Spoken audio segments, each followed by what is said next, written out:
அழகே அழகில் 13ஆம் தேதி எபிசோடு என்னென்னு பார்ப்போம். மதிய திடீர்னு சடனாக அவங்க காலேஜோட டீன் கூப்பிட்டு உங்களுக்கு வேலை போயிடுச்சா அப்படின்னு சொல்லிடுறாங்க. மதி ரொம்ப ஷாக் ஆகிட்டு சோகமாயிடுறாங்க. ஏன்னா மதியை பெர்மனெண்ட் பண்ண முடியாது அப்படின்னு சொல்லிட்டாங்க. அதே சமயத்தில் மதி, மலர் எல்லோரும் ஒரு குரூப் க்ரியேட் பண்ணியிருப்பாங்க, வாட்ஸ்அப் குரூப்.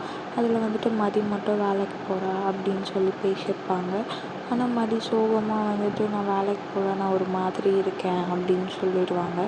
அதை வச்சு மலர் மதி ஏதோ சோகமாக இருக்காங்க அப்படின்னு கண்டுபிடிச்சி சுரேஷ்க்கு ஃபோன் பண்ணி சொல்கிறாங்க. சுரேஷை போய் காலேஜ்லேருந்து வீட்டுக்கு கூப்பிட்டு வர சொல்கிறாங்க. இப்போ சுரேஷும் போய் என்னன்னு கேட்குறாரு. வேலை போயிடுச்சுன்னா சுரேஷ்க்கு ஒரே சந்தோஷமாயிடுது.